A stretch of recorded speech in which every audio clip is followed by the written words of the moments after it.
Hi, friends. This is John. Welcome to the Regenerative Agriculture Podcast. Today, I'm here with a long-standing friend of mine, Benny McLean from Uncle Matt's Organic Citrus in Florida. And I wanted to have a conversation with Benny around the history of how he has seen the citrus industry evolve because he has the benefit of having been very present in a local place for a very long period of time. So, Benny, thank you for being willing to be here, for being willing to share your story. I still remember a story that you shared with me a number of years ago about the first applications of Roundup and how you saw things occurring there on your citrus crops, the citrus crops that you were helping to manage at the time. And now we live in this moment where at this moment the citrus industry in Florida is less than 10% of what it was as little as 10 or 15 years ago. I'd love to just get your perspective on where have we come from? Where are we going? How did we get here? Well, I appreciate the opportunity, John, to chat with you. And I have no problem talking about the history of citrus in Florida. Obviously, I grew up in it, and I'm the oldest of five boys, and we're all in the citrus business, with the exception of one brother. He was the coach over in Merritt Island he just retired here last year. But having grown up with my dad, who was an expert in the citrus business, he graduated from UF in 1939 with a degree in ag, and he actually set up the citrus class at Florida Southern College in Lakeland and taught there for a couple of years in the early 50s, like 51, 52, something like that. I don't remember exactly, but anyway, so he was well respected in the citrus industry, and the opportunity for me to grow up riding with my dad in the citrus groves, where I had two younger sisters before the next brother, so I got all of the opportunity to ride with my dad, and obviously every day was something he would point out about the trees, the groves, irrigation, fertilizer, blah, blah, blah. So I'll fast forward to when glyphosate was first introduced. And I had a caretaking company here in Clearmont. So we did a lot of contract herbicide. And herbicide was not popular at that time. Most of the groves up here in Lake County, which there was about 300,000 acres of bearing citrus right up here in Central Florida. Once it became popular, we did contract herbicide. And anyway, my dad called me up one morning. He said, "Hey, didn't y'all just put out some?" We didn't call it glyphosate; we called it Roundup. Didn't y'all put out some Roundup up in a couple of blocks up there in the Mineola Hills? And I said, "Yeah, Dad, we did." He said, "And how long have they been out?" I said, "Oh, about 30 days." He said, "Let's ride up there and take a look at them." So we go up there, and he's riding with me, and we go into the first. It was about a 20-year-old grapefruit grove set 30 by 30, that was normal back then, 48 trees to an acre. And we're easing along down one of the middles, and he says to me, he says, "Okay, tell me what you see." And I said, "Dad, man, look, all the weeds are dead. This is awesome. It killed the lantana, killed the guinea grass, everything dead." He said, "That's what you see?" I said, "Yeah, Dad, what do you see?" He said, "What about those 6, 7, 8 grapefruit laying on the ground?" This was like in September. Okay, so the grapefruit have got decent size. They're not ready to harvest yet. And I said, "Oh, Dad, don't that's nothing." He said, "What do you mean that's nothing?" I said, "Well, we got a big boom on the tractor that goes under the tree and applies the herbicide." And I said, "More than likely the boom is what's knocking the fruit off because it's hanging down low on the limbs." And my dad said, "You really think so?" And I said, "Yeah." He said, "Don't you have another block right up here that's young grapefruit that you treated?" I said, "Yes, sir." He said, "Let's ride up there and look at that." So we ease on down the road, go in there, and And these are about, if I remember right, John, they were about 7 or 8 year old trees. Anyway, we're easing along. He said, "What do you see there?" I said, "Man, Dad, look at the weed control." Because, younger trees, you get a lot more sun on the ground and weeds are really rampant. And I said, "Man, look at that, what it's killed." He said, "You see any grapefruit on the ground?"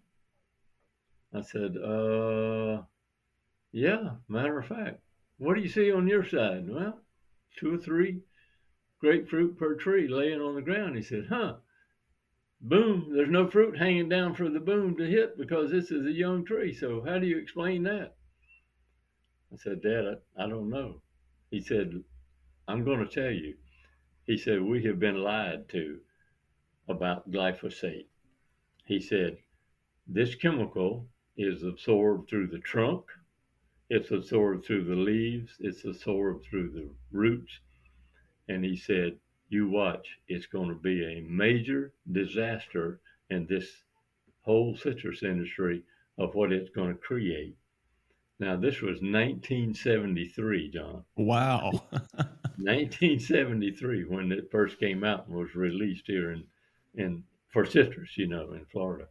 And and what little bit of citrus is left in the state right now, we still have major fruit drop, but all of not all, but the majority of the fruit drop is blamed on the disease, what we call greening, which that's true. It does create a fruit drop, but we have a few organic groves left in the state, and we do not have near the fruit drop as our neighbors do that are conventional and they use glyphosate and we don't.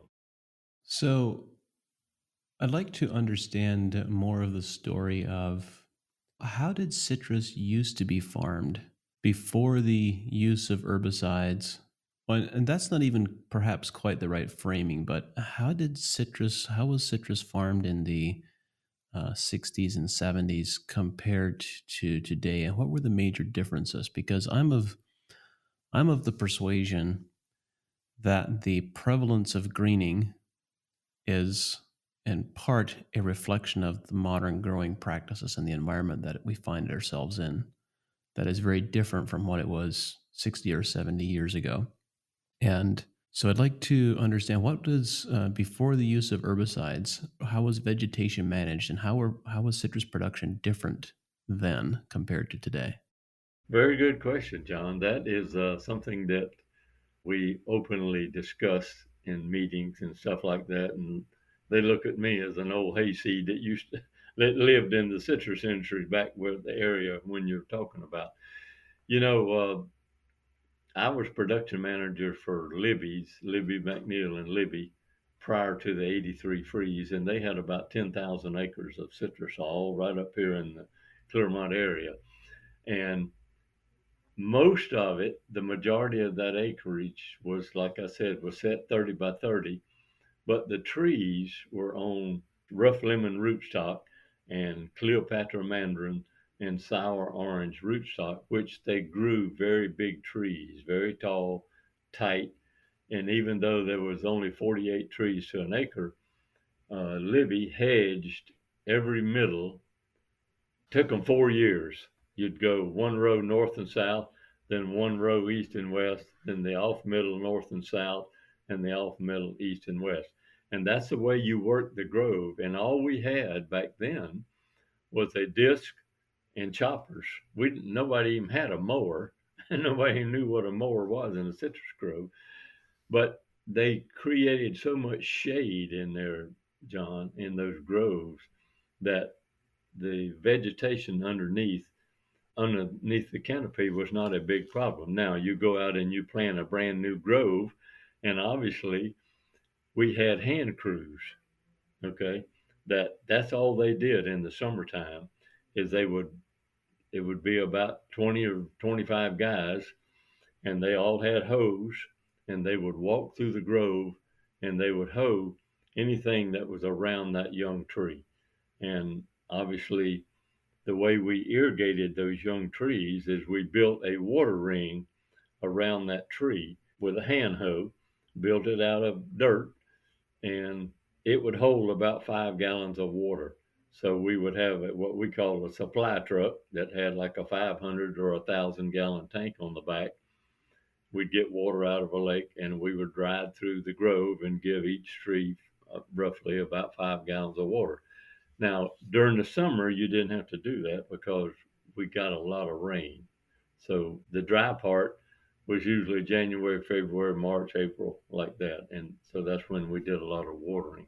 And that's when most of the growers around would plant resets, was in the summertime, because you had plenty of labor.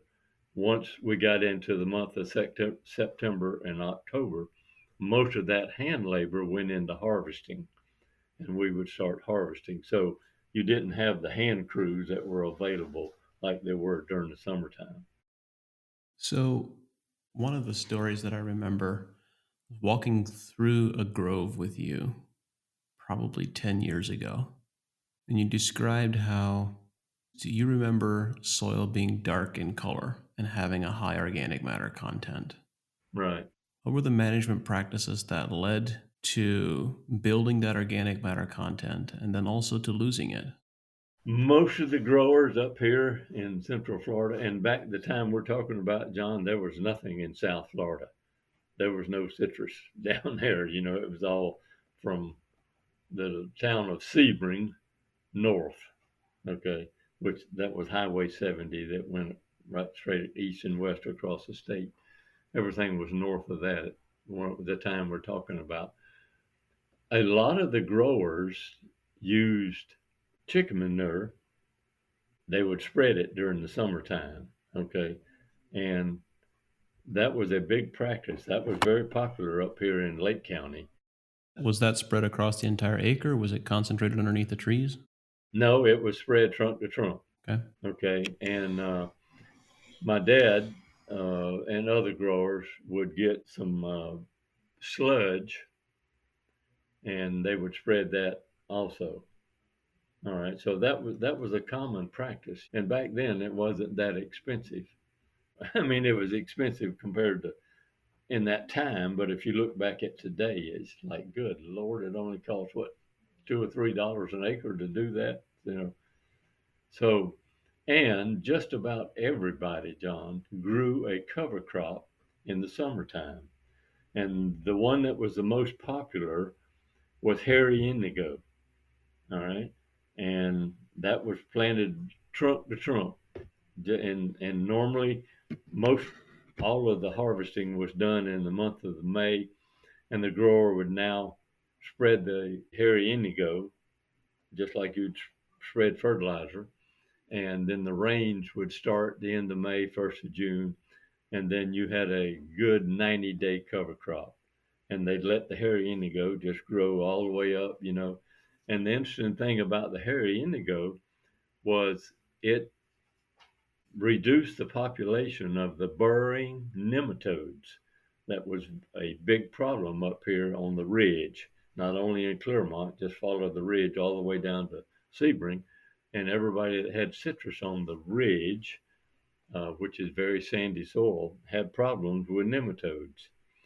And the hairy indigo was very popular for that. Not only did it produce, I don't remember the exact figures now, but I think it was like 45 or 50 pounds of nitrogen per acre.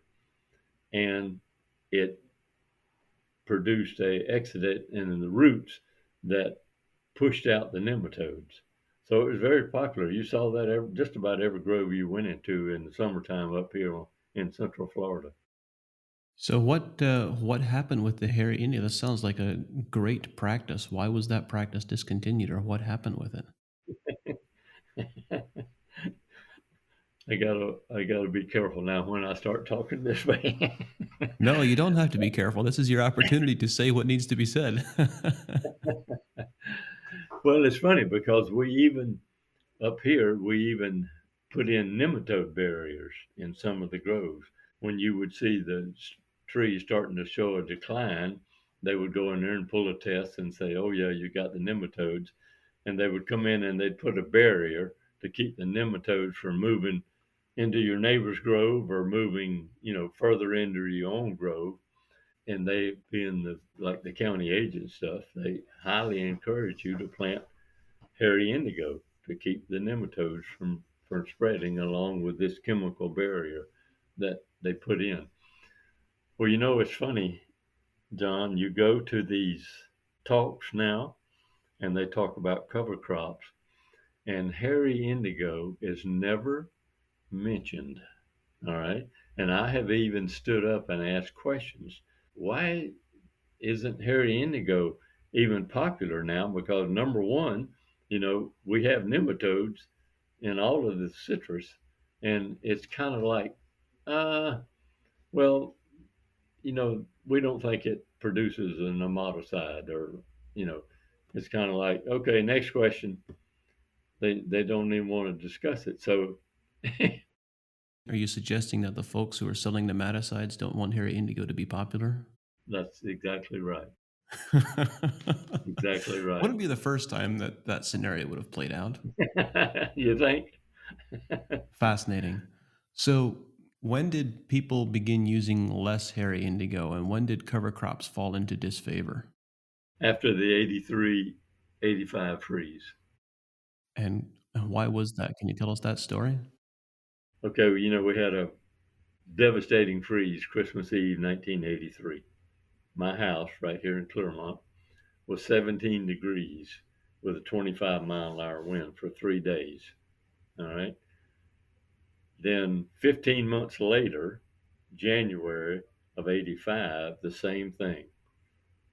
17 degrees at my house for 3 days with a 25-mile-an-hour wind. After those two freezes, all the lending institutions in the state of Florida, Production Credit, Federal Land Bank, Farmers Home Administration, local banks, they made an announcement that if you were north of I-4, Interstate 4, I-4 runs from Tampa all the way to Daytona Beach. If you were located north of Interstate 4, we would no longer loan any money to replant with citrus. If you want to develop your property, we'll finance it 100%. All right. So that was after the 83-85 freeze, okay, which had wiped out totally Central Florida. Okay. There was probably, I don't remember exactly, but there was about 15 to 20,000 acres replanted up here in Central Florida after the 83-85 freeze. And then Christmas Eve, 1989, the same thing. 17 degrees at my house for 3 days, 25-mile-an-hour wind, and now you're only dealing with a 2, 3, and a 4-year-old tree. Well, it killed them deader than hell. So after that, there was no citrus. Now I don't know exactly, but I would say right now today, John, from 300,000 acres of bearing citrus right up here in Central Florida, there's less than 10,000 acres planted up here now. And just in Lake County, we had 5 juice plants, okay, with 2 of them being in the top 5 in size in the state of Florida. We had 25 fresh fruit packing houses right here in Lake County. So after those 2 freezes, I got with the county agent, the ex-county agent here a couple of months ago, and we did a study, and we figured there were 30,000 employees right here in Lake County that work in the juice plants, the packing houses, the fertilizer plants, the harvesting companies, just go down the list. They no longer had a job. And my dad had made the comment numerous times about this is the 3rd generation of people that grew up right up here and worked in the citrus industry. It's the 3rd generation, and I'm thinking, Dad, how can you say the 3rd generation? And he said, well, what generation are you? I said, oh, yeah, that's right. I'm the 3rd generation working up here in Lake County. He said, and it's gone. There's no more citrus, and nobody will loan you the money to even plant back. So you had to do it all on your own. So, given the history, the depth of observations that you've had, what do you think has led to the decline of health in citrus orchards generally across the state of Florida over the last 30 years, 40 years? Boy, I'm gonna have to watch for the black helicopter looking for me tonight. So, John, that's a very good question. After the 83-85 freeze, my dad and I went to a meeting down at the research center in Lake Alfred, and two of the leading scientists, I can't tell you their name, I don't remember, they now made it mandatory that all the nurseries, they had to enclose their nurseries, and they had to be a licensed citrus nursery, and they had to buy all of their budwood through the budwood registration program at Lake Alfred. And one of the scientists got up and told the story that we are so excited because we have taken the budwood and we have eliminated, and they did this, we have eliminated the undesirable traits that's in that budwood. Now, my dad's sitting right next to me, okay, and he starts doing his fingers and, twitching a little bit, and I thought, this is not a good sign. So they said, we have eliminated the undesirable traits like Exocortis xyloporosis, so we'll no longer have to worry about these diseases. So you will be able to grow citrus with no more problems with this. My dad raises his hand and he stands up and he says, Dr. Feelgood, I don't remember what his name was, this is great science, great technology, but I'm going to make a prediction. And he said, you have removed all these, quote, undesirable traits that God put in this budwood to protect this tree. Okay? And he said, I'm going to make a prediction. When all the growers are forced to buy through this organization now, when we get a problem in the citrus industry, the whole entire state is going to have the same problem. He said, I won't be here to see it. I won't live it long enough. But he said, that's my prediction, and write it down. And guess where we are today? Greening. Every tree in the state of Florida is infected. And he was right. That's intriguing. So, are the organisms that they were removing from the budwood, would those have been fungal organisms, viruses? What is it that they were removing exactly? I'll have to wait till Ben walks back in here. He can answer that question, John. Uh, But in short, what your father was saying is that these plants are designed to be host to some of these organisms. And when they clean them up, in the process of cleaning them up, they're actually removing beneficial organisms, or they're right, removing organisms that are creating and enhancing immunity in some way. right. And my dad's whole thing was we're creating the own problems ourselves as a grower. We're creating the problems with the trees. Okay, is it something we're spraying? Is it something we're fertilizing with? Is it something we're not doing? That was his whole, to all of us boys, the son, our brothers, his sons. Once he left Clermont and he moved down to Lake Placid, Sebring, all of us would meet down there once a month, and we'd have my mom would fix a big old supper, and all we'd talk about is citrus. And my dad's favorite saying to us, John, was, okay, turn your phone off, turn your radio off, turn your TV off, get your butt in the truck, get out there and ride and look in the grove. That's where the answer is. You've got to observe and watch that tree.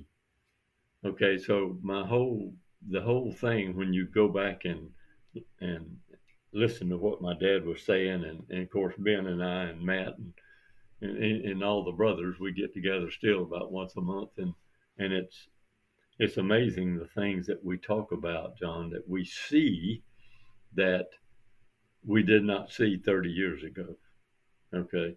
And basically, our family blames it a large percentage on what, when they cleaned up the budwood, when they took out all these undesirable traits, okay, and the excess use of herbicides. When I was at Libby's, we used Roundup one time a year, and that would be in the fall. Like August and September is when we would put it out, so it would kill all the weeds because we'd start harvesting, Thanksgiving, Christmas, like that, and the weeds wouldn't grow during that time. Now, most of the growers down in South Florida, they do 4 applications a year of glyphosate Roundup. Okay. I mean, it's unbelievable. Now, they have spacings, like I told you, it was 30 by 30 up here. The most popular one up here was 25 by 25, which was 70 trees to an acre.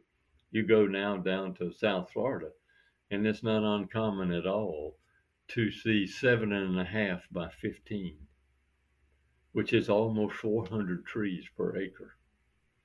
So there's no way they can cross hedge or cross mow or cross chop, and nobody down there on what we call bedded grows, nobody chops or disc. It's all mowing. So it's herbicide under the trees, and they mow the middles, like every 30 days, something like that. So. You mentioned a bit ago that when you gather with your brothers and sons and the next generation, many of the things that you observe, you ascribe to this use of clean bud into herbicides. Can you tell us a little bit about what are the things that you observe? What are the things that you're observing in the trees and in the industry in general that is very different today from what it was in the past? John, right now today, it's very difficult to see a big difference because of greening.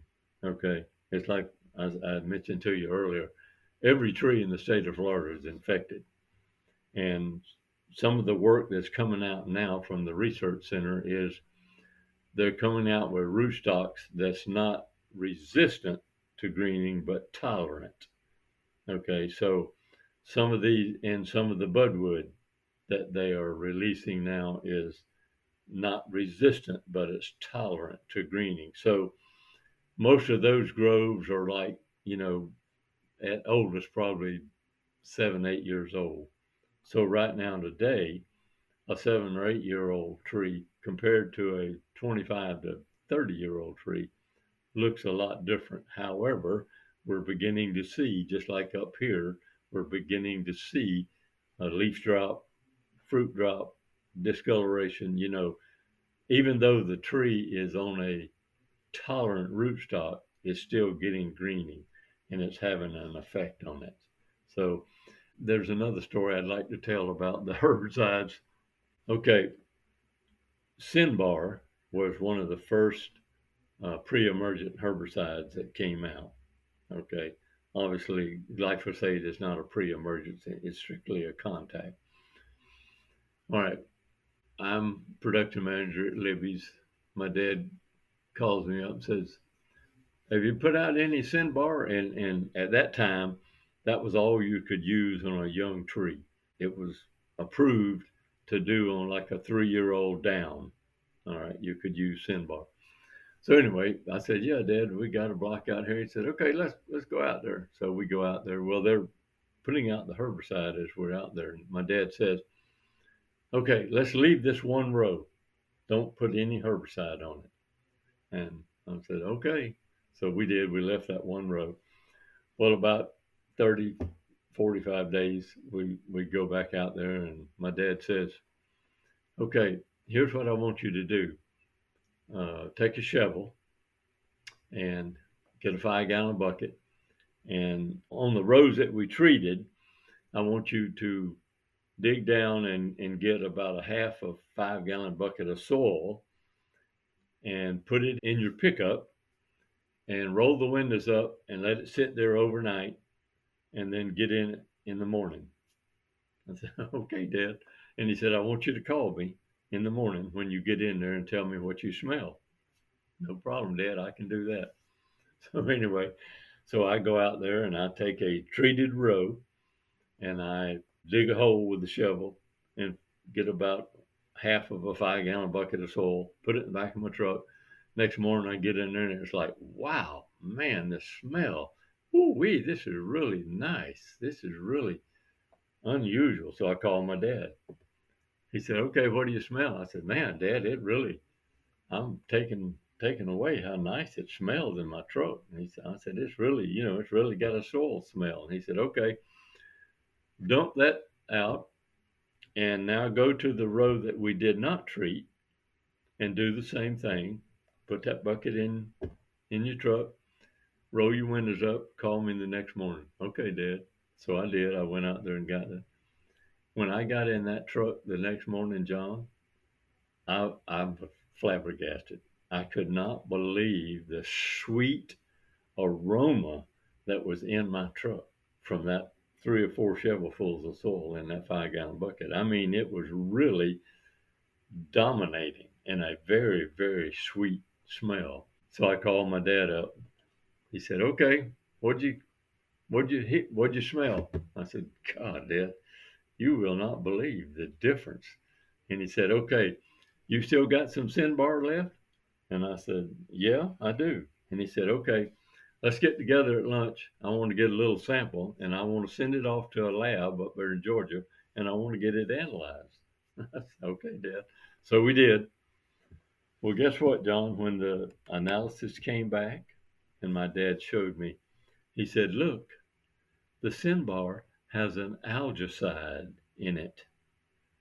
And he said, guess what that algicide does? It kills all the algae. And guess what the main food is for the soil microbes that live in that soil? You've taken all of their food away. That algicide has killed it. And he said, guess where that tree's headed now? And it was like, now this was back in the 70s, you know, and it's kind of like, God almighty, that old man, he's really got me thinking now. So Sounds like he was well ahead of his time in some ways. yeah, it's amazing when you look back at that. And then one of the other things was, he said, okay, on that road that we had left, he said, don't put anything on it. Leave that one row so we can study it for the next 6 months or so. So anyway, I did. And after about 6 months, we rode out there, and this is it's a young grove, and we pull up there, and my dad says to me, he says, okay, tell me what you see. Now you can imagine the damn weeds was as high as my truck. I said, God, Dad, look, the damn weeds have taken over. And he said, well, when you say taken over, what do you mean? And I said, well, they're getting all the water, they're getting all the fertilizer, they're getting all the sunlight, they've taken over. He said, oh, you really think so, huh? I said, yeah. He said, what if your goal was to grow these weeds? What would you say about that orange tree? He said, you'd say the same thing. Damn, that tree, I got to get that tree out of there. It's getting all the sunlight, it's getting all the water, it's getting all the rainfall. He said, it's all observation. So Yep. my brothers, we all still laugh about that every time we're riding together. We'll bring that up. Our internal biases frame what we perceive. Yeah. You know, greening has become such an almost overwhelming part of the story that it's tended to erase the memories of what came before. But I'd like to go back to a question that I asked you a little bit ago.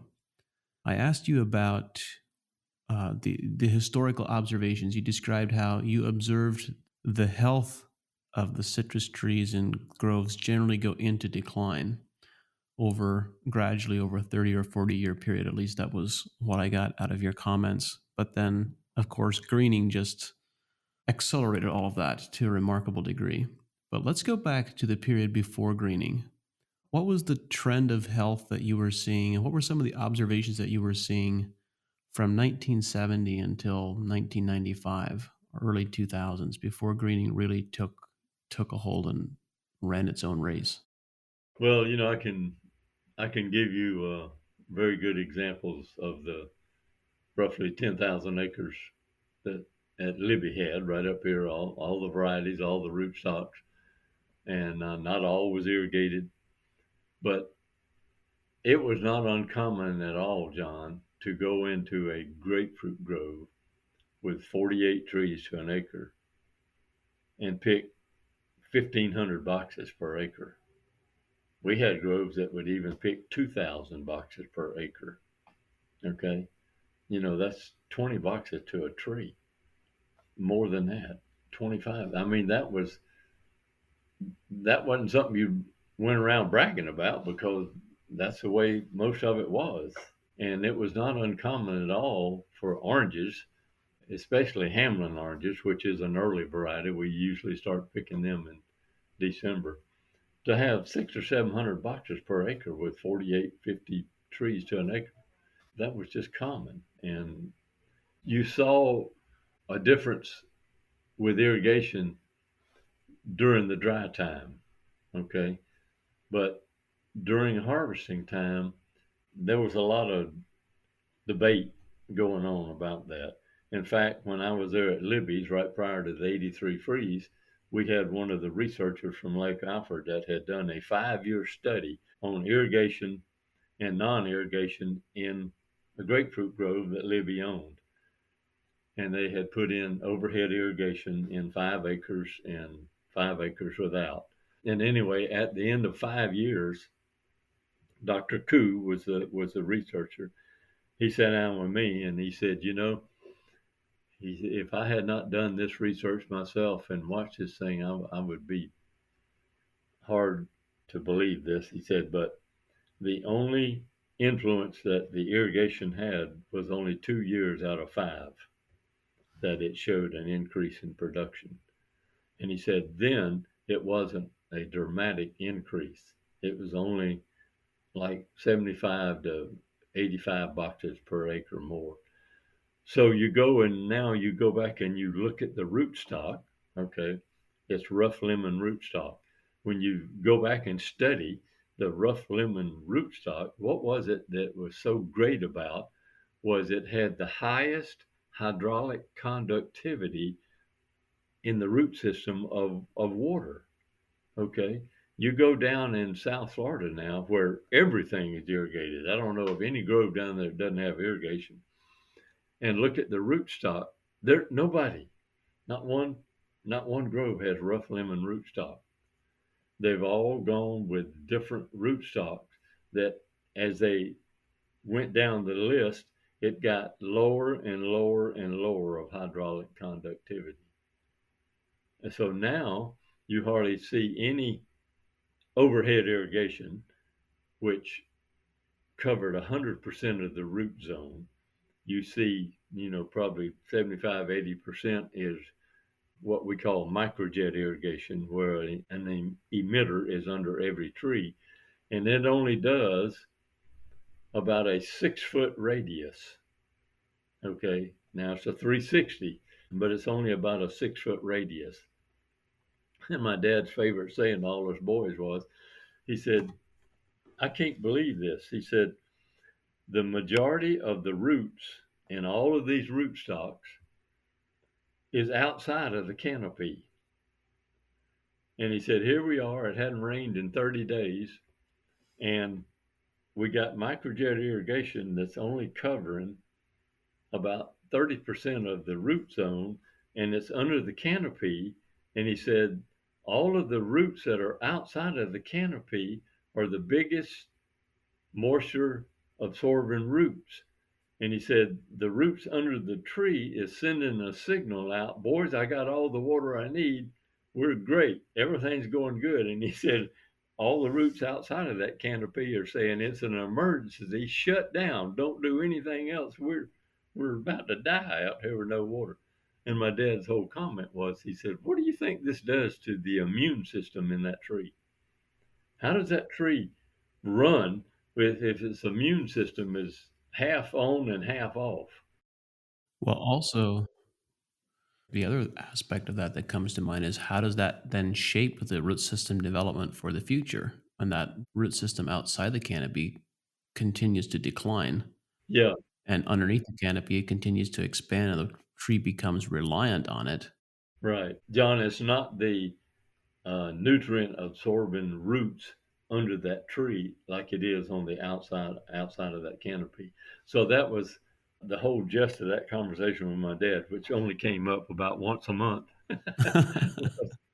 Was about here we are trying to prevent this disease,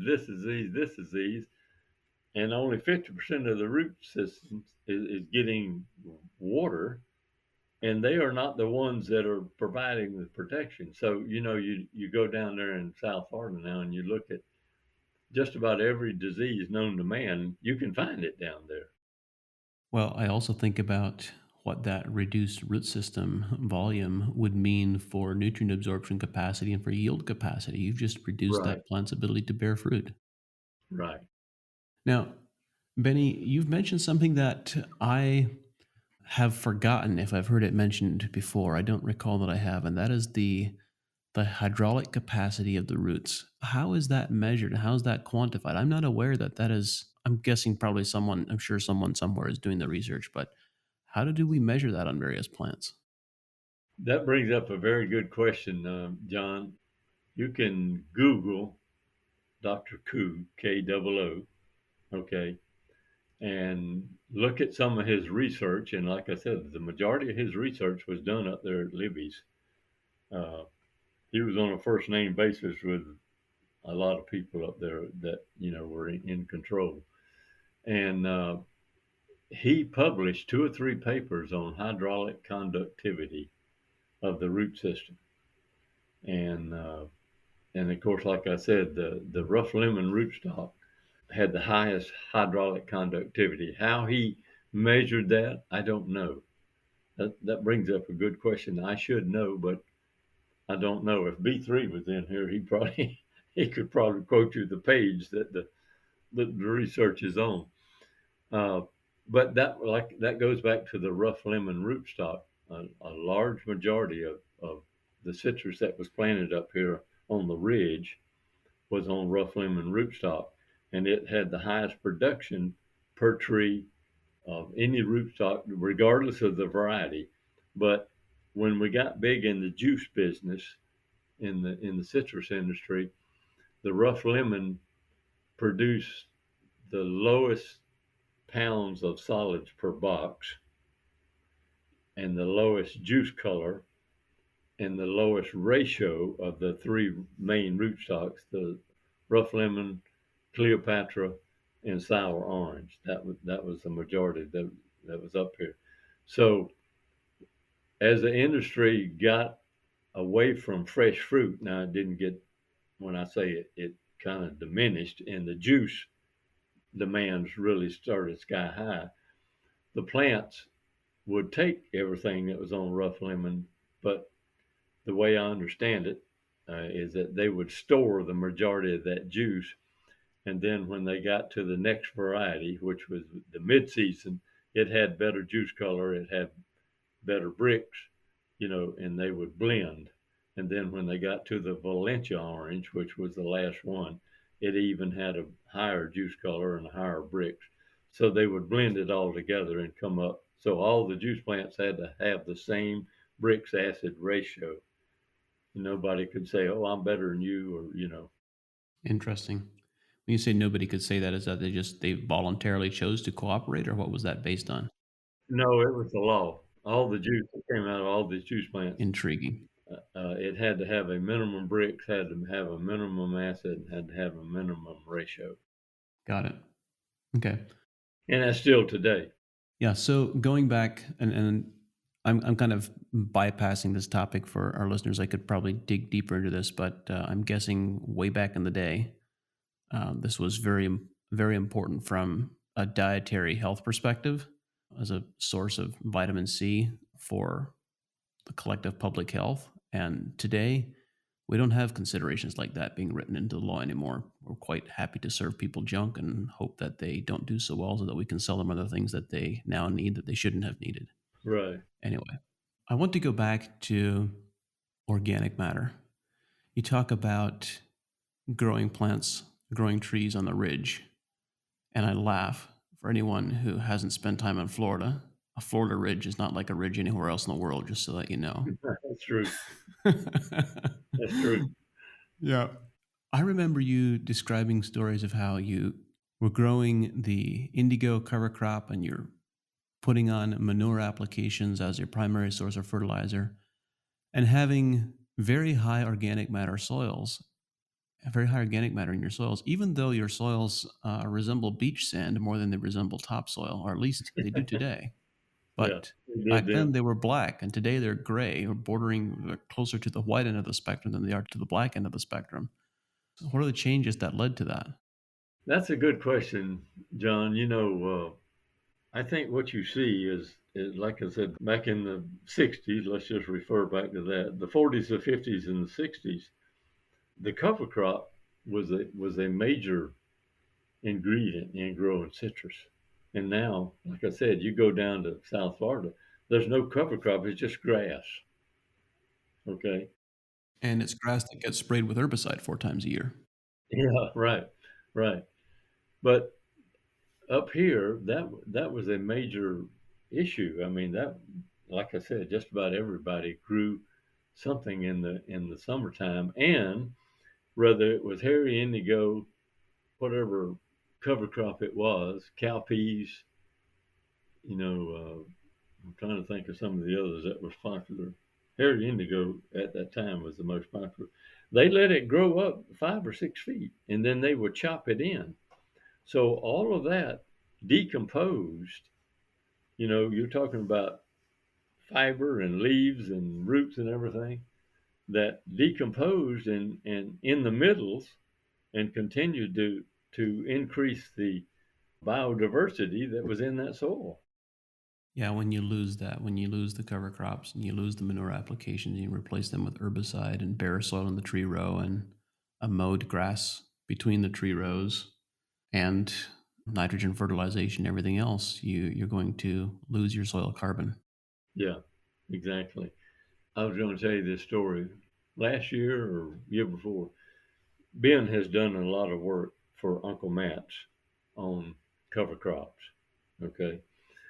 And John, we took a grove that was an 80-acre grove, only, maybe 10 miles from our office here.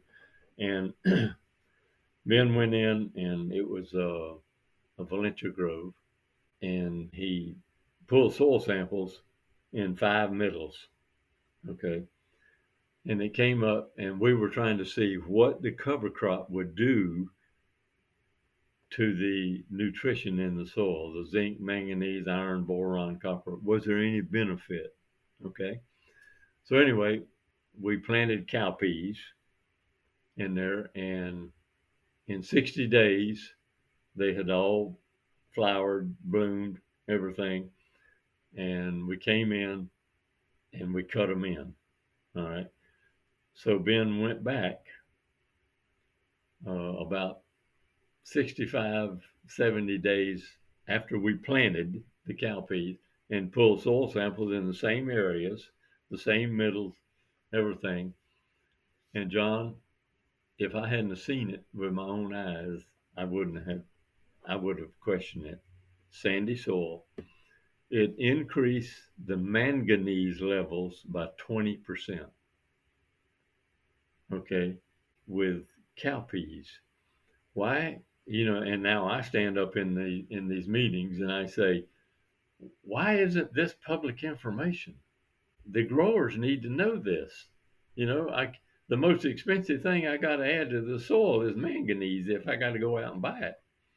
And that was just cowpeas. We haven't done one with hairy indigo. We haven't done one with any of the other cover crop that are, we talk about all the time. Yeah, and imagine what happens when you perhaps begin planting some of those plants in combination with each other. Yeah, and that's what we've got. We've got some combos now in bins. We're fixing to cut them in here in another week or so, and Ben was going to go out there and pull soil samples in there. So, Ben, you've shared a number of remarkable stories stories that I'm sure you spend a lot of time thinking about and talking about, and they keep coming up again over and over. What are some other memorable moments that really stand out in your memory? My dad telling me, now he graduated from UF in 1939. Okay. The Albrecht method of soil balancing was taught at UF. I have been told, I have not proven it, that all of the land grant universities in the US was taught that in 1939. My dad's sitting in the truck chewing me out, okay? And he says, after the war, the government did away with teaching that in all the land grant universities. And they came with the conventional pH method. You know, okay, I learned the pH method at the University of Florida. I graduated in 1965. My dad graduated in 1939. John, every time, and I tried to avoid these conversations with him about this, but anyway, he would look at me and he'd say, "You didn't learn a damn thing about soil chemistry, physics, and biology. All you learned was to chase the damn pH." He said, "You get the Albrecht method, the pH, that's the last thing you look at." He said, "All these growers around here, they don't even know why. They're out here spreading lime and dolomite just to have the pH." He said, "You understand how antagonistic calcium is to blah, blah, blah, and manganese is to blah, blah, and magnesium is." And he said, you didn't learn any of this." So, so luckily, after the 83, 85, 89 freezes, I got hired as soon as Libby shut down everything. I got hired by a company that sent me to the Bahamas, and we did a 10,000 acre project over there on Crown land. That's land that the government owns. And now you talk about pH. you know, that soil over there on those islands, Marsh Harbor, Abaco Island, that the pH and that stuff over there, you can't make this up. It was unreal, you know. Unreal low, as in acidic because of highly weathered soils? No, no, no, no, no. Like a 8 pH. Very alkaline. Yeah, very, very alkaline. Okay. Very.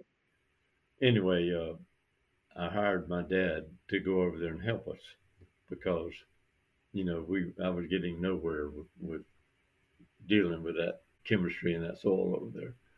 Well, lo and behold, I had hired Brother Scott and Brother John because they ran the nurseries over there and they were growing the trees for me that we were planting.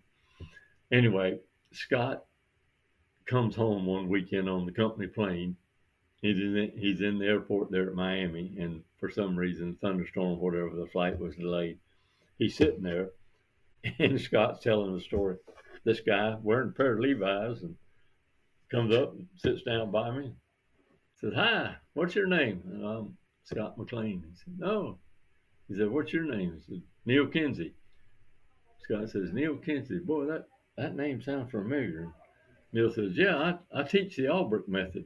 And Scott was like, "Oh my God, you teach the Albrecht? Oh my God, wait till I tell my dad this." Well, anyway, you know, when he gets home, he calls my dad and says, "Dad, you won't believe who I met there at the airport. A guy named Neil Kinsey." And he said in 2 weeks he's having a big class up there in Missouri. Anyway, my dad paid for all of us to go to it. Mark, Jeff, Scott, John, Ben, and Matt, and me to fly up there and go to that thing. And once we took that class, now it was like, oh my God, I can't believe what I didn't know, you know. And now, so I go back to the Bahamas, and man, we turned that thing around, and those trees started growing, and it was all grapefruit, all dark red grapefruit. I mean, it was unbelievable how that changed the whole way I thought. And of course, now today, in the organic arena, that's all we use. Yep. Now, did it cure greening? No, it didn't cure greening. But we don't have near the leaf drop. and we don't have near the fruit drop that our neighbors do that are conventional. Well, mineral balance is a major part of the equation of tree or plant resistance and immunity. Another part of it is microbiome balance and microbiome integrity. And going back to where you started this whole conversation about when you have budwood that has compromised microbiome integrity because of the treatments that it's been exposed to, Right. that's perfect mineral nutrition. The most perfect mineral nutrition in the world can't overcome some of those imbalances. Exactly. Exactly. And that was my dad's whole complaint about the thing. John, I have the pictures on my phone. When we get done with this conversation, I'll send you these pictures, a couple of them. 1952, my dad, my mom lived in Alachua, which is about 10 miles north of Gainesville in Florida. She was born and raised there. And we would go up maybe once a month, for a big family dinner. My mom was the oldest of six girls, and they had one boy.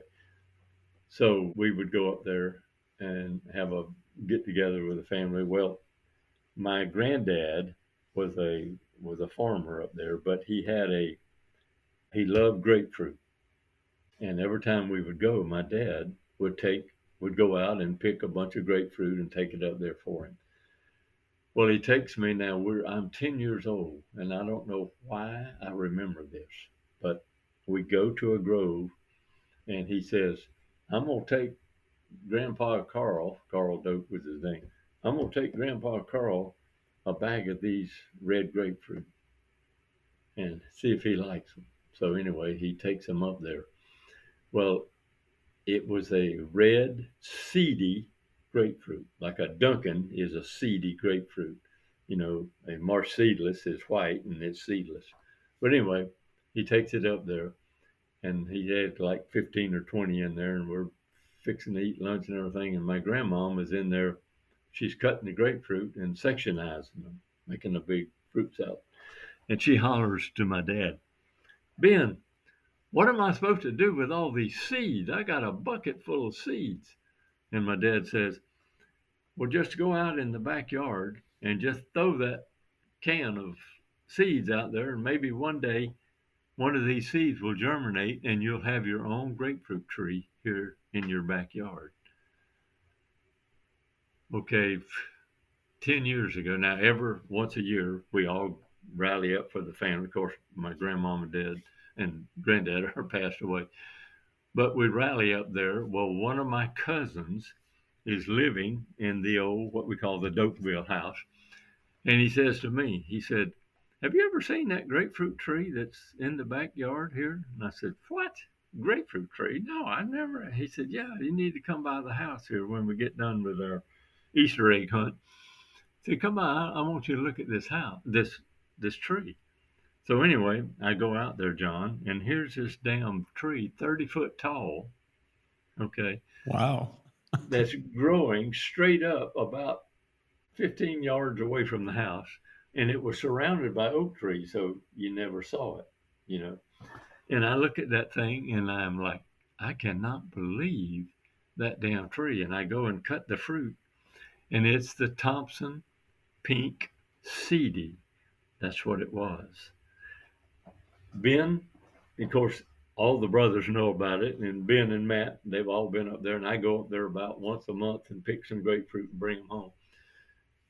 John, it is a perfect looking grapefruit tree. It has the biggest, darkest green leaves you've ever seen. It's never been fertilized. It's never been herbicided. It's never been topped. It's never been hedged. It's never been irrigated. It grew up there all by itself, and it's absolutely gorgeous grapefruit tree. And I even took some of the fruit to the research center, and I cut it open. I said, "Y'all tell me what this is." "Oh God, I don't know what it is. I've never seen it. A pink CD? I don't know what it is." Well, anyway, I called up the Texas A&M, and this was about 3 or 4 years ago. And there was a researcher that was as old as me that was just happened to be there.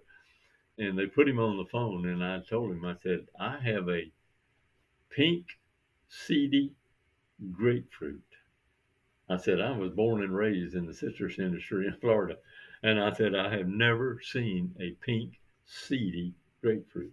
And he said, oh, yeah. He said, we got one growing out here at the research unit. Said it's about 100 years old now. But anyway, he said, yeah, he said, Florida sent those and wanted them made seedless.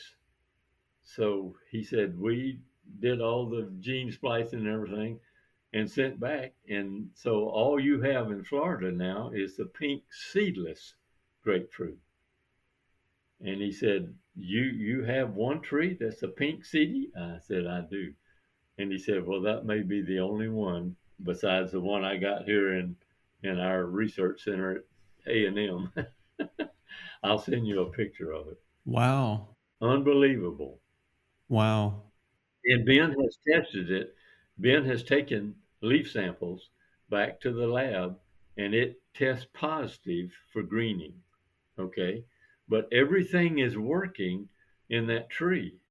Well, it's still got its complete microbiome. Yeah, none of the budwood was nuked. None of the seeds were treated with a fungicide or anything. It grew up wild, and the immune system is working at 100%, like God designed it to work. So it tests positive for the presence of HLB. Yes, can you believe that? I can absolutely believe that. It's an incredible story. Thank you for sharing that story. Yeah, I'll send you some pictures of it. Yeah, and for all of our listeners, we'll share the pictures if Ben gives us permission. We'll share the pictures on social media, so you'll be able to see those. The only problem with that, John, is everybody will want to go see it, and just between me and you, I don't want the researchers to even know where it is. Oh, all right. Well, we can take care of that. Yeah, it's amazing. That's an incredible story. And that tree, like I said, that was in 1952 that my dad took all those seeds up, and my mom obviously has passed away, but a couple of her sisters told me the date. They said, oh, yeah, no, we were remembering that, and said, we were growing up here and we were watching that tree and wondering we didn't like grapefruit, so nobody ate the fruit. Said my dad, my granddad, is the only one that ate them. Hard to believe. It's really intriguing to me how many stories like this grapefruit tree story are out there. There are many old farmers and people, not just farmers, but people in academia and research who've paid attention and who've observed and who've noticed things for a very long time. Right. That's one of the things that I've come to really appreciate is that there is an incredible wealth and depth of knowledge that many people have that the rest of the world deserves to know about, but that most people don't know. And there's, just like these trees, there are gems that are hidden. I'm constantly discovering new plants and I say new plants, but really old plants that have been forgotten about, and in some cases, old plants that have been completely lost. No, I agree with you totally. I agree with you. And of course, citrus grew up in Alachua County and for many, many years, but after the 83, 85, 89 freeze, it decimated. I mean, it killed everything that was. But it didn't kill this tree. You're telling me it was planted up there in 1952. That means it survived the freezes. That's right. That is unbelievable, John.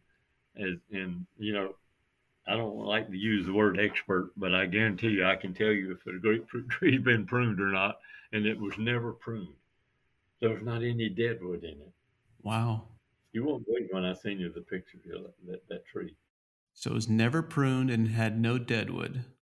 Yeah, if it was 17 degrees here, and this is 10 miles north of Gainesville, it had to be below 10 up there in Gainesville. That's cold up there compared to here. Yeah. Yeah. That's awesome. All right. Well, Ben, I want to say thank you. Thank you for being willing to be here and for sharing your stories, for sharing your wisdom and experiences. I think there is so much value that people will get out of this conversation. And I look forward to having more conversations with you in the future. John, I love the opportunity. As you can see, I don't have no problem talking. Let me end up with just one quick story. Please. Okay. And this is all about nutrient density. When we first got into business, and I say we, Uncle Matt's, and we were, Publix, which is a big supermarket here in Florida, was one of our first customers taking our juice. Anyway, they called us up and said, "Hey, we'd love for you guys to grow us some organic watermelons. Can y'all do that for us?" And we said, "Oh yeah, no problem." Said, "Okay." So, this is what we want. This is the variety, and this is how many we need. So anyway, we had a 20-acre piece just out of Claremont here, and so we got ready to start planting it, getting it all cleaned up and everything. And I checked with a watermelon grower that was up in North Florida because we'd never grown any watermelons. And he told me, he said, "Man, the main thing you got to really have a good melon is you've got to make sure you got all the zinc, manganese, iron, boron, copper. That really plays a big factor on melons." Okay. So anyway, I went out there and I pulled 4 or 5 soil samples, sent them to Perry Ag Labs, got the recommendation. I don't remember exactly, but I spent close to about $300 an acre bringing the zinc, manganese, iron, boron, up to the levels that Albrecht recommends. Okay, so we plant the melons. Got a beautiful melon crop. We get done harvesting. Every fifth row was a big seedy melon for pollination. The other 4 rows were seedless. Okay, well, obviously they picked all the seedless melons. Anyway, I'd hired a guy to go out there, John, and mow everything up.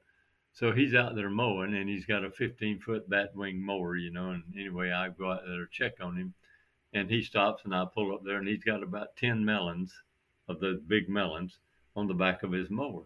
He jumps off, comes up, and, "Hey, Mr. McLean, I'll be glad to pay for these melons." And I said, "No, hell, you don't have to pay me. Take them." I said, "What are you going to do with them?" He said, "I'm a hog farmer." And he said, I've got about 20 acres over there in Groveland, which is just 10 miles from here. And he said, "I go around to all the grocery stores about once a week and get all their thrown away veggies and melons and whatever." And he said, "I'll throw them over the fence, and that's what I feed the hogs." Okay. Well, so the next day I go out there to check on him, and he sees me coming. Now he stops and he stands up on the tractor and he's waving at me like this. I thought, "Oh God, something happened." So I go up there to him. "Yeah, Jerry, what's up?" He said, "Man," he said, "what? I need to know what variety melon that is."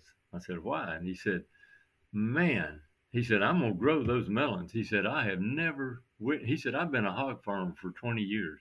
He said, I've never witnessed anything like this." He said, "I put those melons in the back of my truck." And he said, "After I left here, he said, I go out there and I'm driving along the fence." And he said, "I look in the mirror," and he said, "there's about 6 or 7 hogs running right along the fence by my truck." He said, "I've been feeding these hogs for 20 years. I've never even seen them notice me."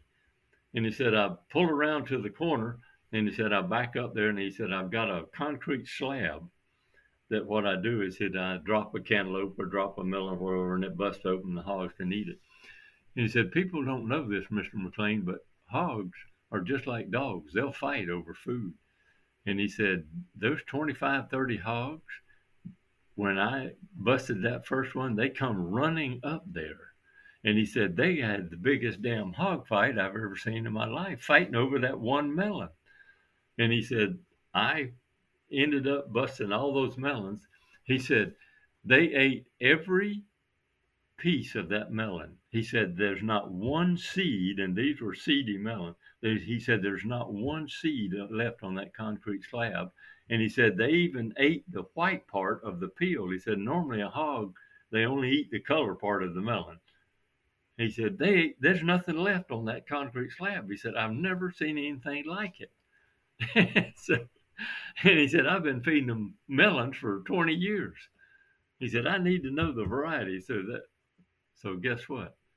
They could smell that those seeds had the optimum levels of zinc, manganese, iron, boron, copper, and they were attracted right to it. It is a remarkable story of like what how is it that animals know? How is it that animals know? They can somehow tell the difference. This is the first time I've heard a story like this to this degree about hogs, but I've actually experienced cows on sweet corn being able to tell a difference. And my wife's family are very passionate deer hunters, and they can tell you that the deer definitely know which fields have been planted into GM versus non GM corn. Right. And if I've heard one story, I must have heard 50 stories about chicken and mice selecting one batch of grain over another. Yeah. How do they know the difference? Like, we can ask the question how they know, but there is no question that they do know. They do know the difference. Yeah. We've all been, talked about the energy levels that like the seeds, they have, once they get the right nutrition and everything at the level, they produce a energy that these animals tune into. I'll tell you one other quick story. This happened. I've got three cousins that's in the cattle business. Okay. Anyway, during the wintertime, of course, they feed the cows hay and everything. They take about 20 bales of hay and put it in the back of the pickup, and they go out. And this was a head of yearlings, about 20 or 25 yearlings. Anyway, they took one bale of hay that had come from the Midwest. Okay, that was supposed to, they said they had to pay like $10 for a bale, and theirs was only like $1. Anyway, they put that bale in the very front of the pickup in the back and covered it with the other bales. And they said they go out there and they beat the horn, and all the little old yearlings all come running up there, and the one cousin's in the back, and he would bust the bale of hay and throw it out. And he said they did those 20 bales right in a row, and you could see the big hump as he dumped them out. And he said all of those yearlings would sniff the hay, okay, but they wouldn't take a bite. And he said they just kept following the truck, sniffing the hay. And he said they got to the last bale, okay, and they busted that open, and he said all 20 came to that one bale. Yeah, there are aspects of nutritional quality that we will continue to spend a lot of time trying to figure out to understand as well Yeah. as the animals understand. Albrecht talked about this. He talked about the cow testing the fence to get what's on the other side of the fence. Yeah. That picture he showed with the head out. Yeah. Yeah. I've seen that too. I've actually seen that. Lots of interesting stories. John, I greatly appreciate you inviting me on and talking. And as you see, I have no problem talking. So, Well, thank you. Thank you for being willing to share. This has been lots of fun, and let's do it again. all right. Looking forward to it. The team at AEA and I are dedicated to bringing this show to you because we believe that knowledge and information is the foundation of successful regenerative systems.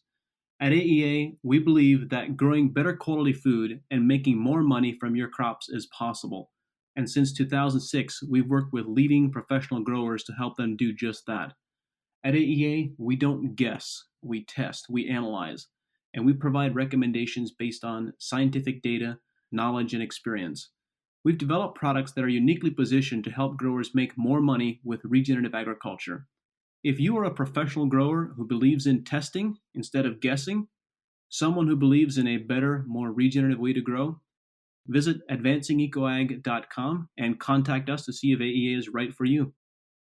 Thank you for listening, and we look forward to working with you.